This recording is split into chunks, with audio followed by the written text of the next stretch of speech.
Assalamualaikum warahmatullahi wabarakatuh. Yang saya hormati Ibu Ultaj Mkom selaku pembimbing mata kuliah basis data lanjut dan yang saya banggakan teman-teman sekalian. Perkenalkan nama saya Fatimah Nur Anissa dari kelompok 4 yang akan menjadi moderator pada sesi presentasi kali ini. Adapun anggota pada kelompok ini yaitu Kenalkan, nama saya Iza Fauziah. Perkenalkan, nama saya Alia Melani. Perkenalkan, nama saya Fernanda Prastika.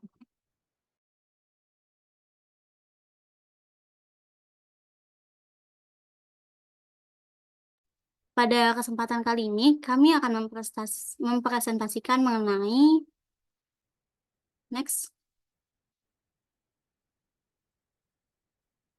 Oke, di sini kita bakal ngebahas mengenai latar belakang, rumusan masalah, batasan masalah, tujuan, terus kita juga ada ERD, logical record struktur atau yang biasa kita sebut LRS, tabel, rancangan aplikasi DBMS, terus ada menentukan DBMS, dan basis dasar terdistribusi, lalu pembahasan terakhir yaitu pemilihan perangkat lunak untuk membangun aplikasi.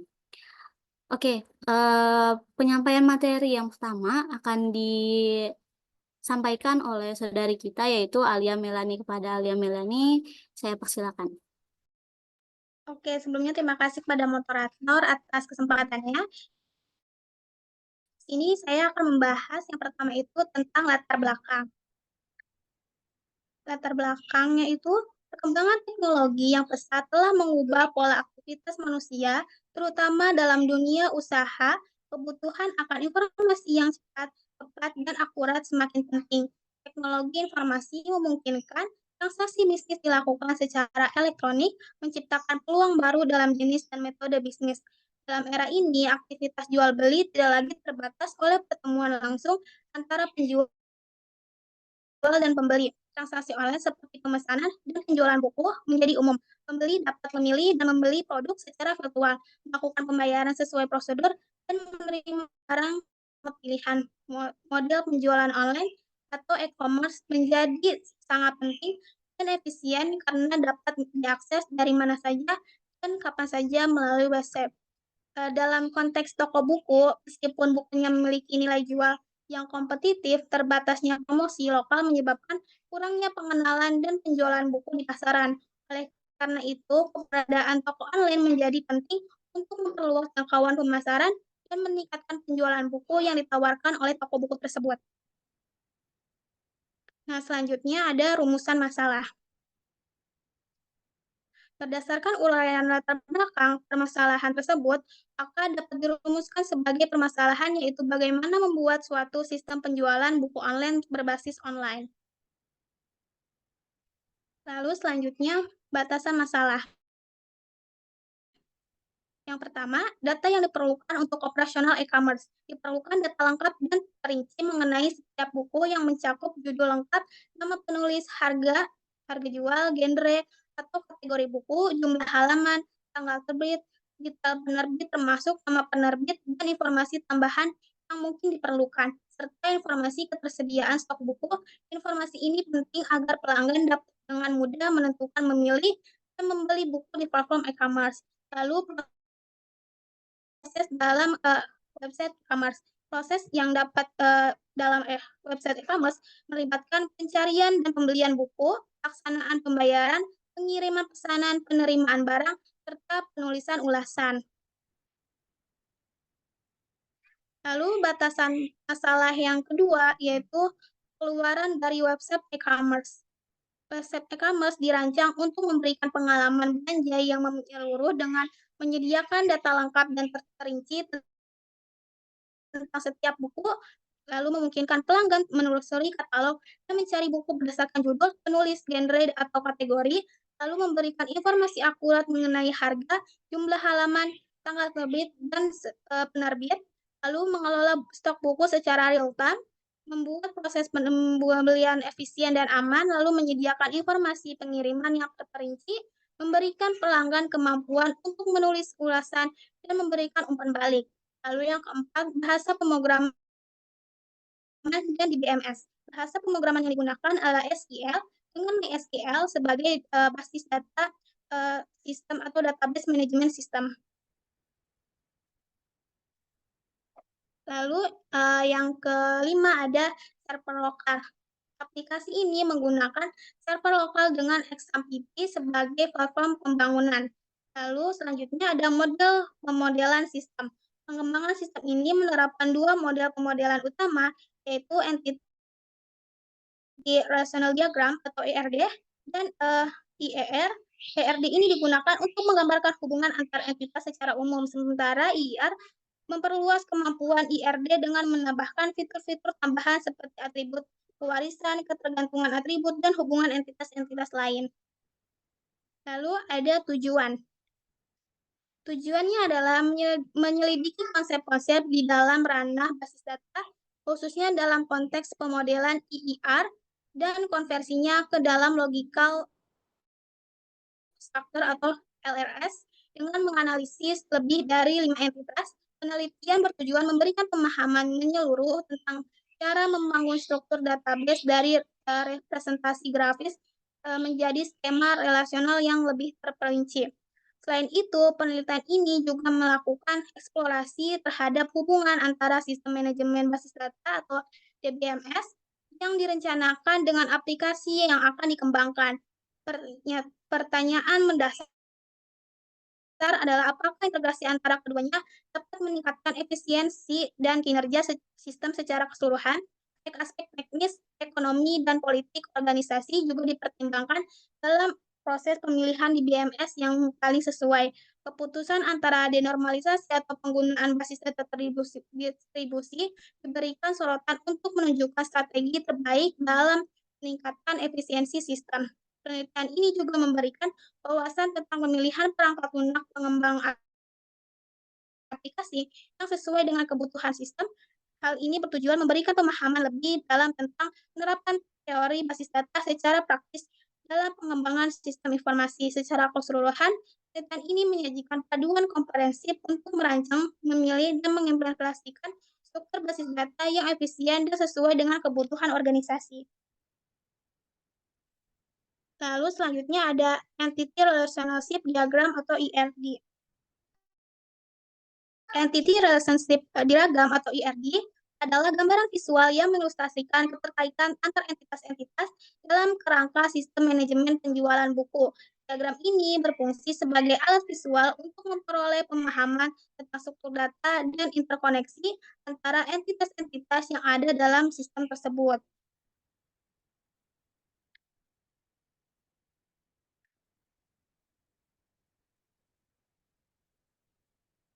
Nah, di sini merupakan gambar dari IRD sistem penjualan buku online. Untuk penjelasan mengenai IRD akan dijelaskan pada slide berikutnya. Nah, yang pertama di sini ada entitas buku. Buku sebagai entitas adalah suatu objek yang dapat diidentifikasikan dan memiliki atribut khusus yang mencerminkan atau menjelaskan sifat-sifat khas buku tersebut. Untuk meningkatkan keterkaitan entitas buku, kita dapat melibatkan sejumlah atribut yang umumnya terkait dengan sifat-sifat buku tersebut. Sini atributnya terdiri dari ID buku yang merupakan primary key, lalu ada judul buku, penulis, harga, genre yang merupakan atribut multi-value, lalu halaman, tanggal terbit, penerbit, dan stok buku. Lalu selanjutnya, entitas pelanggan. Entitas pelanggan memegang peran krusial dalam struktur sistem, menyimpan informasi pribadi pelanggan, identifikasi pelanggan, nama, alamat email, nomor telepon, dan alamat lengkap memberikan gambaran menyeluruh mengenai identitas pelanggan. Atribut komposit pada alamat mencakup informasi yang terperinci dari beberapa atribut lain, memungkinkan penyimpanan data lengkap mengenai lokasi pelanggan. Sini atribut dari entitas pelanggan ada ID pelanggan yang merupakan primary key, lalu ada nama pelanggan, email, nomor HP, dan alamat yang merupakan atribut komposit. Lalu selanjutnya ada entitas digital pemesanan. Entitas detail pemesanan menyajikan informasi rinci seputar pemesanan yang dibuat oleh pelanggan. Atribut ini seperti ID detail pemesanan, ID pelanggan, tanggal pesanan, total belanja, kode promo, biaya pengiriman, dan biaya penanganan, memberikan gambaran komprehensif tentang transaksi pemesanan. Di sini atributnya terdiri dari ID detail pemesanan yang merupakan primary key, lalu ID pelanggan bukan origin key, lalu tanggal pemesanan, total belanja, kode promo, biaya pengiriman, dan biaya penanganan. Selanjutnya, saya serahkan ke moderator. Oke, baik. Terima kasih kepada Alia Melani yang telah memaparkan materi tentang IRD. Dan selanjutnya ada sedikit lagi pembahasan mengenai IRD yang akan dilanjutkan oleh Fernanda Ayu Prastika. Kepada Fernanda, saya persilakan.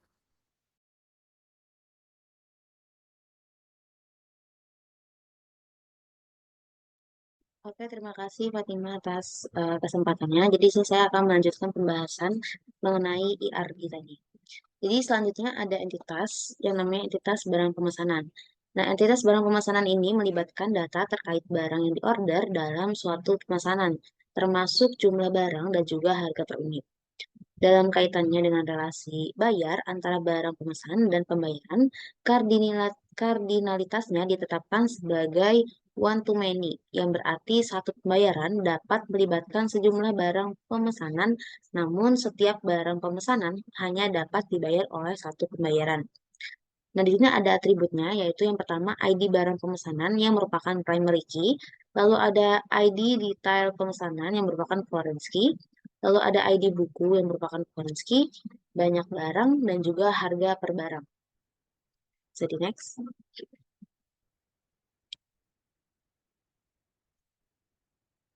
Oke, selanjutnya ada entitas pembayaran. Nah, entitas pembayaran mencerminkan informasi terkait pembayaran yang terkait dengan suatu pemesanan. Atribut-atribut seperti tanggal pembayaran, metode pembayaran, dan jumlah pembayaran memberikan gambaran menyeluruh tentang transaksi pembayaran yang terjadi. Nah, di sini ada atributnya juga, yaitu ID pembayaran yang merupakan primary key, lalu ada ID detail pemesanan yang merupakan foreign key, tanggal pembayaran, metode pembayaran, dan juga jumlah.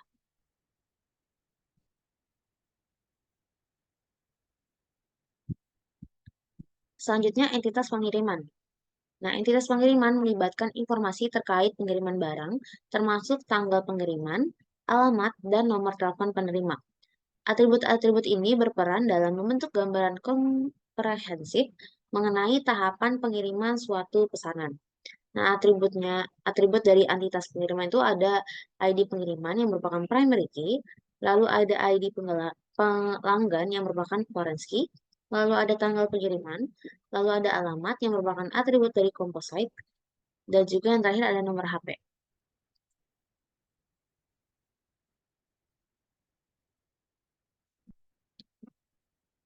Oke, selanjutnya ada entitas ulasan. Entitas ulasan menyajikan representasi komprehensif terkait ulasan pelanggan terhadap buku, mencakup elemen-elemen seperti teks ulasan, penilaian, dan tanggal ulasan. Keterkaitan antara entitas ini dengan entitas pelanggan dan buku dijelaskan melalui kunci asing atau foreign key, yaitu ID pelanggan dan juga ID buku. Memberikan hubungan yang jelas antara ulasan pelanggan yang memberikannya dan juga buku yang diulas. Nah, entitas ulasan ini terdiri dari beberapa atribut. Yang pertama ada ID ulasan yang merupakan primary key, lalu ada ID pelanggan yang merupakan foreign key, lalu ada ID buku yang merupakan foreign key, lalu ada teks ulasan, lalu ada penilaian, dan yang terakhir ada tanggal ulasan. Oke, selanjutnya saya akan membahas mengenai Logical Record Structure atau LRS. Nah, sebelumnya dalam logical record structure atau LRS, tiap entitas diubah menjadi sebuah kotak dengan nama entitas berada di luar kotak dan atributnya itu di dalamnya. Selain itu, relasi kadang-kadang disatukan dalam sebuah kotak bersama entitas atau dipisah menjadi sebuah kotak tersendiri. Nah, cardinality atau tingkat hubungan antar entitas sangat mempengaruhi proses transformasi yang dapat berupa one-to-one, one-to-many, maupun many-to-many. Nah, berdasarkan gambar Di sini saya akan menjelaskan mengenai satu persatu dari entitasnya. Yang pertama itu dari entitas buku. Buku diubah menjadi sebuah kotak dengan nama entity berada di luar kotak dan atribut berada di dalam kotak. Atributnya itu meliputi ID buku yang merupakan primary key, judul, penulis, harga, halaman, tanggal terbit, penerbit, dan juga stok. Nah, genre sebagai atribut multi-value dipisahkan ke dalam sebuah kotak tersendiri dengan atribut ID buku dan juga genre.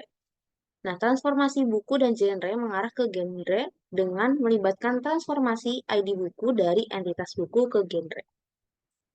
Lalu selanjutnya mengenai entitas pelanggan, pelanggan diubah menjadi sebuah kotak dengan nama entity berada di luar kotak dan atribut berada di dalam kotak. Atributnya itu meliputi ID pelanggan yang merupakan primary key, lalu nama pelanggan, email, nomor HP, alamat yang terdiri dari kota, provinsi, kode pos, yang ditulis hanya alamat saja, lalu ada kota, provinsi, dan kode pos, tidak dituliskan di LS karena alamat sudah mencakup kota, provinsi, dan juga kode pos. Lalu dalam konteks transformasi, entitas pelanggan dan buku transformasi mengarah ke entitas buku. Karena pedoman transformasi many to one tidak perlu melihat jumlah atribut yang lebih sedikit dan selalu digabung ke arah many. Nah, dalam kasus ini, transformasi entitas pelanggan ke entitas buku dilakukan karena setiap pelanggan dapat terhubung ke banyak buku, tetapi setiap buku hanya terkait dengan satu pelanggan.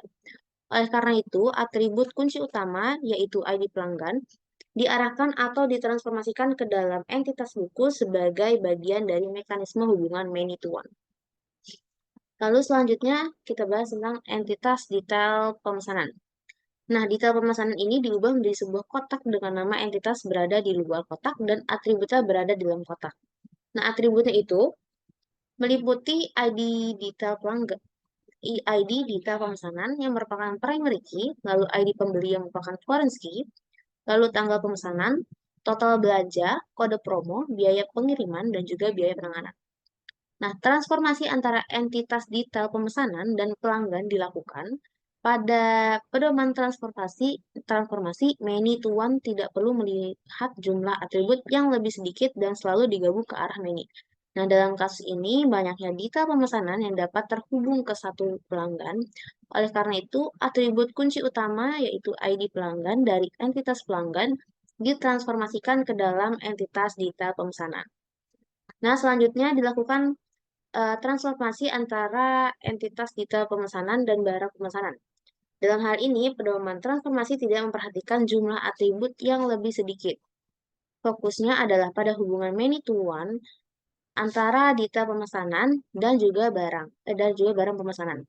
Nah, atribut primary key yaitu ID barang pemesanan dari entitas barang pemesanan ditransformasikan ke dalam entitas detail pemesanan, menggabungkannya sebagai bagian dari informasi detail pemesanan terkait dengan barang pemesanan tertentu.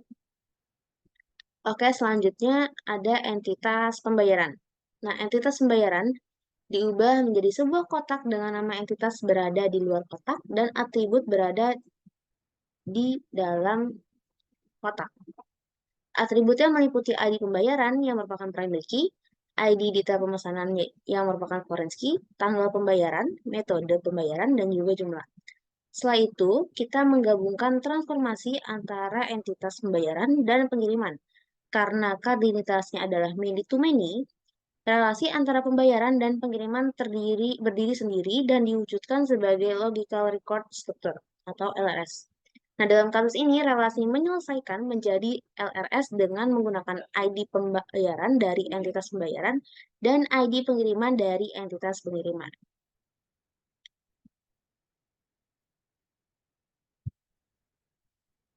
Selanjutnya yaitu entitas pengiriman.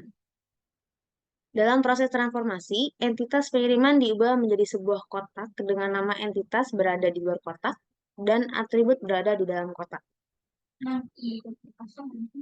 Atributnya meliputi ID pengiriman yang merupakan primary key, ID pelanggan yang merupakan foreign key, tanggal pengiriman, alamat yang merupakan atribut composite, kota, provinsi, kode pos, dan juga nomor HP.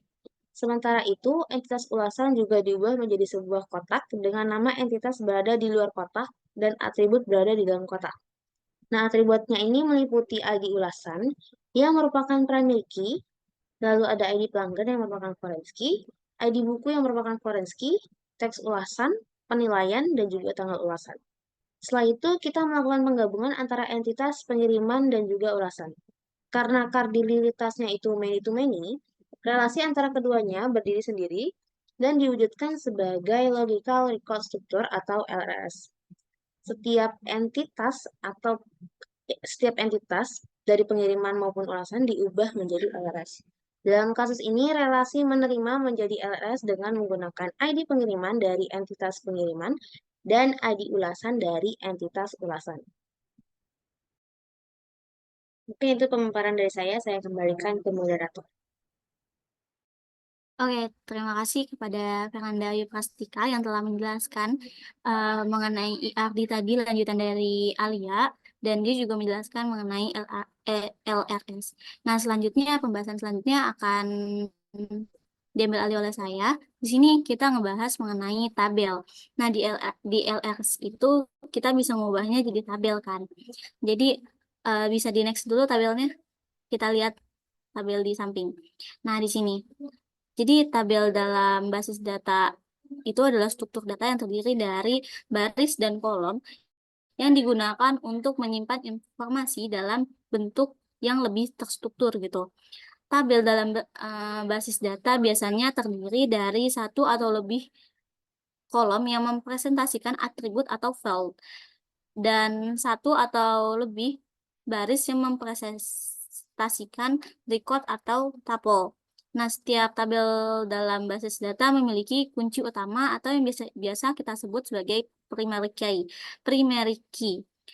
yang unik untuk setiap record dan dapat memiliki kunci asing origin key yang biasa kita sebut yang menghubungkan dengan tabel lainnya. Nah, dalam membuat tabel ini kita tuh perlu memperhatikan kardinalitas, jumlah tabel, origin key-nya untuk memastikan struktur data yang baik dan efisien. Nah, bisa kita dilihat di sini yang mempunyai primary key sama origin key-nya. Di sini ada tabel pengiriman. Di sini dia menghubungkan tabel pelanggan sama tabel pengiriman. Kayak gitu. Jadi dia tuh saling berhubungan gitu. Terus next. Nah, sekarang kita membahas rancangan aplikasi DBMS. Next lagi. Nah, rancangan aplikasi Database Management System atau bisa disingkat DBMS untuk online melibatkan beberapa entitas termasuk buku, pelanggan, detail pesanan, barang pesanan, pembayaran, pengiriman, dan terakhir tadi ada ulasan. Pengelolaan basis data ini dilakukan dengan menggunakan perangkat lunak XMPP, MySQL, dan DBMS. Digunakan untuk menyimpan dan mengelola mengakses dalam basis data. Meskipun MySQL berperan sebagai sistem manajemen basis data terpisah, aplikasi penjualan buku online tetap terhubung melalui Query SQL atau API MySQL untuk berinteraksi dengan data. Dengan kata lain, MySQL dan aplikasi beroperasi secara terpisah, di mana aplikasi berfungsi sebagai antarmuka pengguna dan MySQL sebagai penyimpan data. Next. Oke, sekarang kita menentukan DBMS. Next. Nah, MySQL adalah sebuah perangkat lunak, sistem manajemen basis SQL, dan DBMS yang multi-alur seluruh dunia. MySQL juga sering digunakan dalam proyek akademik seperti penelitian yang menggunakan PHP dan MySQL untuk sistem penjualan buku online atau online booksellers. Dalam konteks ini, MySQL menjadi pilihan yang strategis karena memungkinkan pengembangan untuk menggunakan bahasa pemrograman yang populer seperti PHP dan MySQL, serta memiliki komunitas yang kuat dan banyak sumber daya online untuk membantu pengguna dalam mengatasi masalah yang mungkin dihadapi. Berikut adalah beberapa aspek teknis, ekonomi, dan politik yang membuat MySQL cocok digunakan sebagai DBMS untuk penjualan buku online sales. Di sini kita membahas mengenai aspek teknis. Yang pertama ada pemakaian standar SQL, yaitu MySQL menggunakan standar SQL, membuatnya mudah diintegrasikan dengan berbagai aplikasi dan sistem. SQL yang konsisten dapat mempermudah pengembangan dan pemeliharaan basis data. Lalu yang kedua ada dukungan transaksi. MySQL menyediakan dukungan transaksi ACID, yaitu atomicity, konsisten, isolasi, dan durability yang penting untuk keamanan dan integritas data dalam penjualan buku online. Terus yang terakhir dalam aspek teknis yaitu ada optimasi kinerja. Jadi MySQL ini memiliki mekanisme optimasi kerja yang baik seperti indeks, caching, dan tuning primer untuk memastikan kinerja sistem yang optimal. Terus ada aspek ekonomi. Nah, di sini ada dua aspek nih, yaitu open source, ya, artinya MySQL tersedia dalam versi open source, mengurangi biaya lisensi dan cocok dengan kebijakan organisasi untuk menghemat biaya. Terus ada biaya pengelolaan yang rendah. Artinya manajemen dan pemeliharaan MySQL ini relatif mudah dengan banyak sumber online dan dukungan komunitas yang mengurangi biaya operasional. Next. Terus ada aspek politik. Di sini yaitu yang pertama adalah keberlanjutan dan dukungan. Jadi MySQL merupakan salah satu DBMS yang paling banyak digunakan di dunia dengan dukungan yang luas. Keberlanjutan teknologi ini dapat memberikan keyakinan bagi organisasi terkait dukungan dan pembaruan di masa depan.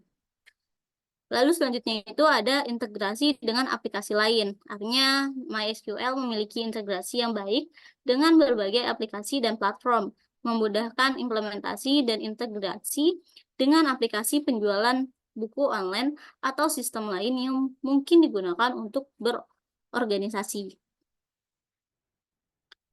Terus kita ngebahas mengenai basis data terdistribusi. Next.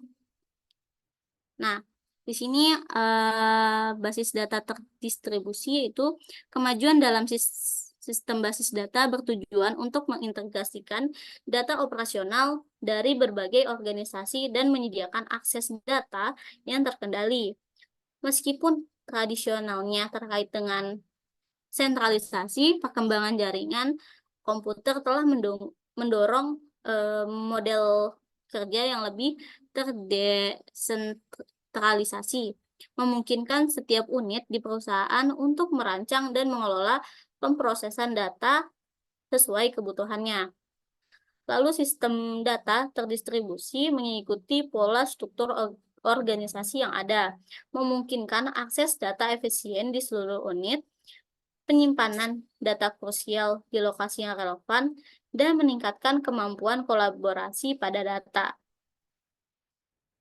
Definisi basis data terdistribusi oleh Ladjamuddin pada 2004 menyatakan bahwa ini adalah kumpulan data terhubung secara logis tetapi tersebar fisik melalui jaringan komputer. Artinya itu tidak terikat pada program aplikasi tertentu dan dapat dimanfaatkan oleh berbagai aplikasi. Sistem manajemen basis data terdistribusi atau bisa disebut DBMS terdistribusi, memberikan fleksibilitas konfigurasi untuk berbagai pengguna, mendukung integrasi data dan aspek yang efisien. Selanjutnya, ada fragmentasi data. Fragmentasi data adalah langkah strategis dalam suatu basis data terdistribusi di mana data dibagi atau dipetakan menjadi unit yang lebih kecil berdasarkan kolom dan baris, lalu disimpan di unit komputer atau situs yang berbeda dalam jaringan data. Nah, tujuan utama dari fragmentasi data ini adalah untuk memudahkan pengambilan keputusan terhadap data yang telah terpecah, menjadikannya langkah kunci dalam mendistribusikan data secara efektif dalam konteks basis data terdistribusi.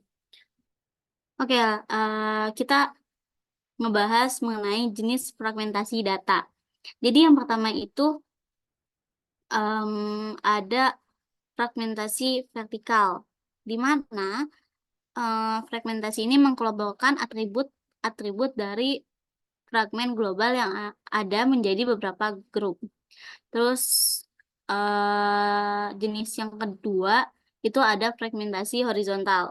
Yang ini melibatkan fragmentasi global yang terdiri dari tabel yang kemudian dipecah menjadi beberapa subset atau disekat. Nah, yang terakhir yaitu ada fragmentasi campuran.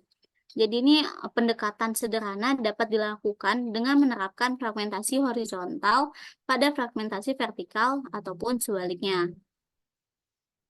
Next, fragmentasi horizontal. Next. Nah, dalam kasus ini kita memiliki data pelanggan yang terdiri dari atribut seperti customer ID, terus ada nama customer, alamat, kota, quantity, jumlah pembayaran, tanggal pemesanan. Terus pada fragmentasi horizontal dilakukan dengan membagi data berdasarkan kota dan quantity. Terus jumlah pembayaran juga termasuk, tetapi dikarenakan nanti hasil fragmentasinya sama dengan quantity, jadi kami nggak buat gitu. Next. Oke. Di sini kami membuat fragmen berdasarkan kota, di mana setiap fragmen mengandung data pelanggan yang berasal dari kota tertentu, seperti Padang, Bandung, dan Malang. Terus berdasarkan penjelasan lebih lanjut, yaitu fragmen customer 1 merupakan salah satu hasil dari fragmentasi horizontal pada data pelanggan yang dilakukan berdasarkan kriteria kota. Nah, fragmen ini secara khusus mencakup data pelanggan yang berasal dari kota Padang dengan atribut-atribut terkait. Oke, tadi udah saya spill sedikit mengenai fragmen customer 1. Masih ada beberapa fragmen customer lagi. Saya serahkan kepada Azizah Fauzia untuk meneruskan pembahasannya. Pada Azizah, saya persilakan. Oke, terima kasih kepada Fatima. Di sini saya akan melanjutkan pembahasan yang sebelumnya. Jadi ada fragmen customer 2. Nah, ini tuh merupakan hasil fragmentasi horizontal pada data pelanggan dengan kriteria fragmentasi berdasarkan kota, khususnya pelanggan yang berasal dari Bandung dengan atribut-atribut yang terkait. Bisa tolong di next. Selanjutnya ada fragmen customer 3. Merupakan hasil dari fragmentasi horizontal pada data pelanggan dengan kriteria fragmentasi berdasarkan kota, khususnya pelanggan yang berasal dari Malang dengan atribut-atribut yang terkait. Lalu penggabungannya dengan operasi union yaitu customer adalah gabungan dari customer 1, customer 2, dan customer 3. Bisa di next. Nah, selanjutnya berdasarkan quantity, bisa tolong di next. Nah, yang kedua ini kita akan membuat fragmen berdasarkan kuantitinya, di mana setiap fragmen mengandung pembagian data pelanggan berdasarkan jumlah barang yang dibeli, seperti 1, 2, 3, dan 4. Yang pertama ada fragmen customer 1. Fragmen customer 1 ini mencakup data pelanggan yang hanya membeli satu barang, kuantiti sama dengan 1 dengan atribut-atribut yang terkait. Lalu ada fragmen customer 2. Fragmen customer 2 ini mencakup data pelanggan yang hanya membeli 2 barang atau kuantiti sama dengan 2 dengan atribut-atribut yang terkait. Next. Selanjutnya ada fragmen customer 3, yaitu mencakup data pelanggan yang hanya membeli 3 barang, kuantitinya sama dengan 3, dengan atribut-atribut yang terkait. Lalu ada fragmen customer 4, ini mencakup data pelanggan yang hanya membeli 4 barang dengan atribut-atribut yang terkait juga. Nah, penggabungannya dengan operasi union yaitu customer 1 adalah gabungan dari customer 1, customer 2, customer adalah gabungan dari customer 1, customer 2, customer 3, dan customer 4. Next. Next saja. Selanjutnya ada fragmentasi vertikal. Jadi fragmentasi vertikal pada data pelanggan ini dilakukan dengan membagi atribut-atribut menjadi 2 kelompok, yaitu informasi personal pelanggan dan informasi terkait transaksi pembelian. Nah, di next.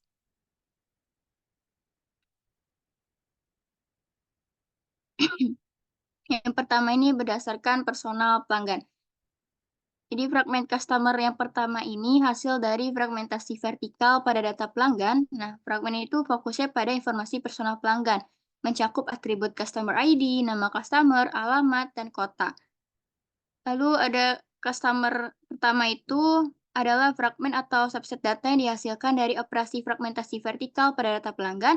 Fragmen ini berfokus pada beberapa atribut tertentu. Kalau yang operasi projection customer ID, nama customer, alamat kota, ini menunjukkan operasi proyeksi yang mengambil atribut tertentu dari kumpulan data yang lebih besar. Dalam hal ini customer. Atribut yang dipilih adalah customer ID, nama customer, alamat, dan kota.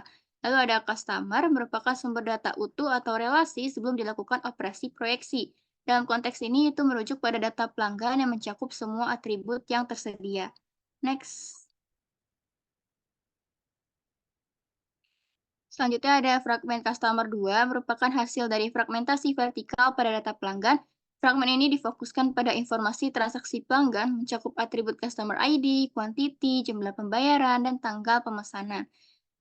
Customer 2 ini adalah fragmen atau subset data yang dihasilkan dari operasi fragmentasi vertikal pada data pelanggan. Fragmen ini berfokus pada beberapa atribut tertentu juga. Lalu ada operasi projection customer ID, quantity, jumlah pembayaran, tanggal pemesanan. Ini menunjukkan operasi proyeksi yang mengambil atribut tertentu dari kumpulan data yang lebih besar. Dalam hal ini adalah customer. Atribut yang dipilih adalah customer ID, quantity, jumlah pembayaran, dan tanggal pemesanan.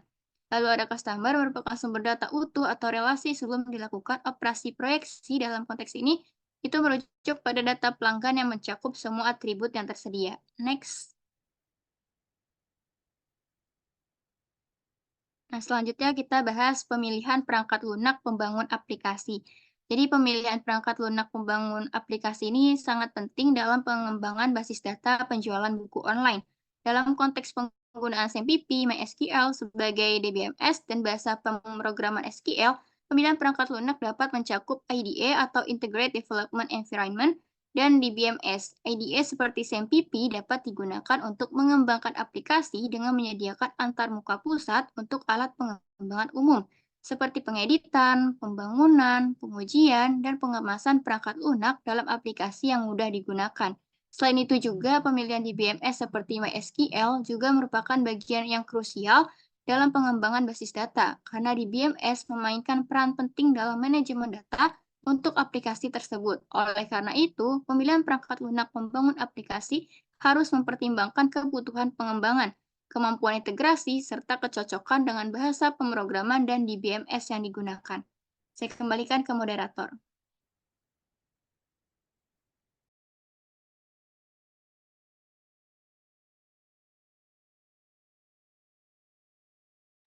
Oke, terima kasih kepada Aziza dan teman-teman lain yang telah menjelaskan materi tentang proyek akhir kita yang sudah kita susun.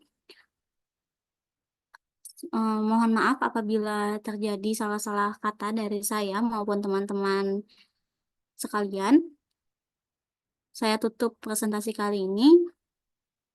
Wassalamualaikum warahmatullahi wabarakatuh.